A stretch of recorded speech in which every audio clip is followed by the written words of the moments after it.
Hello, everyone, and welcome to the You Are Mark on the World show. I'm your host, Devin Thorpe, and we're producing this episode for GoodCrowd.info. Our guest today is a remarkable social entrepreneur with a real passion for changing the world, Lindsey Nefesh-Clarke, who is the CEO and founder of Women's World Wide Web, w4.org. Lindsey, welcome to the show. We're so glad to have you. Thank you so much, Devin. I'm absolutely honored to be on the show. I've been following your show for a long while, so very, very pleased to participate today. Well, thank you. You're sweet. I think we should start just because of the date, time, and place. We need to just pause and just say that you're coming to us from Paris, and that we want you to know that our hearts go out to you and everyone there in Paris who is struggling and suffering under the echoes of the tragedies of the last 10 days or so. So we certainly want you to know and feel that from us. I'm really grateful for those thoughtful and caring comments. It's true. I'm actually in Paris at the moment. W4 has an office in Paris. We're also registered in the US, and it just so happens that our Paris office was very near to where the recent attacks took place.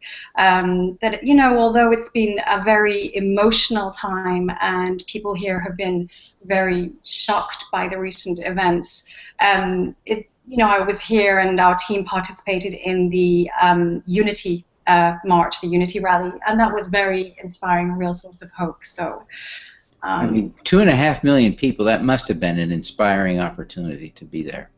Yeah, it was absolutely incredible. As it happened, we participated obviously because of the events that took place in Paris, but of course we were also participating as a statement in support of human rights everywhere. And as it happened a few days previously, I was in touch with our colleagues in Pakistan who were dealing with very challenging events following which followed closely on the tragic attack of the school in Peshawar before the end of last year,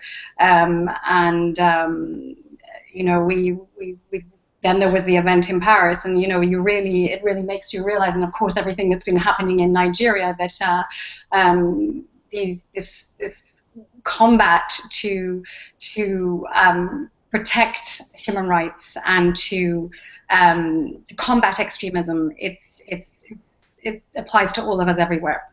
But it absolutely does, and that's the great thing about what you're doing with W4, right? I mean, you have put yourself on the battle line. Tell us a little bit more about W4 and what you're doing. Okay, well, what is W4? So, as our name implies, and Women's World Wide Web, it's all about harnessing digital technology to protect girls and women's human rights and promote girls and women's empowerment. It's a crowdfunding and e-mentoring platform, and the objective is to provide girls and women with access to what we would call the constituents of development, so education, training, healthcare, access to financing, access to water and sanitation. It can be also raising awareness about women's rights and political participation, promoting women's political participation, and access to information and communication technologies. We really focus on promoting girls and women's access to ICTs since they open up all manner of life-enhancing and even life-saving services, resources, and networks for girls and women.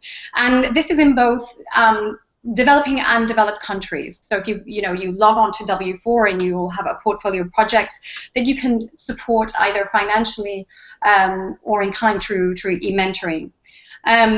Maybe if I may, Devin, W4 arose out of an experience in my past where I was working in Southeast Asia, in the Philippines, and working in slum areas in the center of the archipelago in Cebu, where the last year's typhoon took place.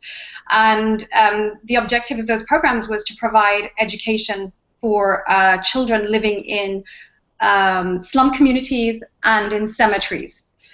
I'd traveled and lived in various countries, but it was the first time I was working with communities who actually lived in cemeteries, for example. Wow. And it was just a few years back, and what I observed was that, okay, although they had nothing, they had no belongings, they were living there amidst the tombstones, and they had no access to water, sanitation, electricity. What they, somebody in that cemetery had a mobile phone, and it was the lifeline for the community. It was the lifeline, their connection with the outside world, and with that one object that we may consider, just an everyday object we use every day. We can't imagine our lives today without a mobile phone. It could change everything. And actually today, the children in that community are going to school. They are the teenagers are going to college, even to university, and we've even set up a training center to provide IT training for the young adults from that area within a program to combat human trafficking. And there's also a microfinance program. So the whole idea of, okay, well, what's the potential of digital? It offers us this unprecedented opportunity to drive change. And harnessing it with this other incredible trend in the 21st century is, of course, girls and women's empowerment, because it's been consistently proven, and at every level, from the micro to the macro, that investing in girls and women's empowerment is one of the most effective high-yield investments for sustainable development, impacting everything across the board. Absolutely. Well, you're just an inspiration. You're just absolutely an inspiration. I want you to help us think about a couple of things. But why don't you first give us an example or two, specific examples of some of the people that are raising money on the platform right now? Well, the platform serves, on the one hand, it can be individuals, you and me, anybody, anywhere in the world for that matter, organizations and companies, people who care about these issues, and they can log on wherever they are or through their mobile phones and support projects around the world in various sectors. It can be in education, it can be in healthcare, it can be in various regions, it can be in various countries, and that's the power of digital. It's sort of democratizing philanthropy and giving us this incredible choice.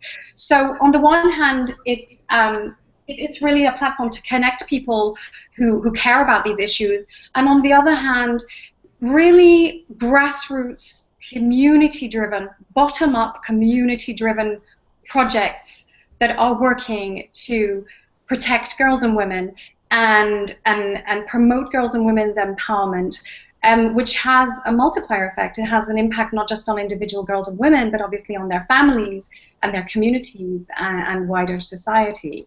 Well, let's talk a little bit. You mentioned the Cebu cemetery dwellers, the girls that are living there. Yeah. So that campaign is active right now. You can find they've several got a goal of $13,595, which is 53% funded. But what is the money going for in that particular case? There are actually several projects online at the moment for that particular area, and that's the whole point, is we want to give people a choice. I think a really key point is that when we decided, and I say we because this is a collaborative project as a team of passionate social entrepreneurs. I'm speaking today, but I'm representing a team. We thought we saw all these grassroots initiatives, incredible projects being run by local people in local communities around the world. And often these people are working in extremely challenging contexts. It's resource constrained in terms of finances, in terms of human resources, they need technical support. That's on the one hand. And on the other hand, our team is very optimistic. We believe there's a lot of goodwill. There's a vast amount of goodwill that individuals and companies, but individuals want to make a difference. They individuals can be skeptical, and it's legitimate. They want to know where their money goes, whether it's $5, €5. And with digital technology today, we can track the impact. We can say, okay, whether you're giving us $5 or 50,000 or 500,000, we can track exactly the impact, economic, social, and environmental, of your donation today.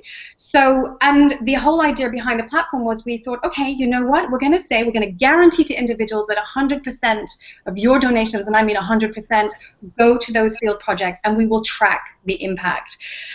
So what happens on the platform is, and that's the magic of crowdfunding, is if we have a project today where we know, and that's one of the projects, just as an example, on the platform, that we know that we need a daycare center for little girls and boys, children who otherwise would not have access to a safe space, who would be exposed to various dangers in the street. We know that we need to raise $25,000 to open a daycare center for children from a cemetery community. Maybe you or I can't put the $25,000 on the table in one go, but as a group, through collective action, well, we can raise those funds. So, in fact, there are all sorts of projects, various projects, varying amounts. The whole idea, though, is transparency. What is the money being used for? And then, of course, tracking the impact, because what is that difference it's going to make in those people's lives? Very inspiring. I want to ask you a couple of follow-up questions or related questions. So first, Lindsey, I want you to identify for us someone that you look up to, someone that inspires you, that's a role model, that helps guide your decisions and choices in life. That's a really tough question, Devin, because there could be lots of people I would love to cite. I've had the opportunity and a privilege in many ways to travel in various countries and to live in various countries in Africa, notably in Africa and in Asia, where I met so many people who were extremely inspiring, especially when you see their resilience and their drive to do good. I love the tagline of precisely of your project. We're here to do some good. I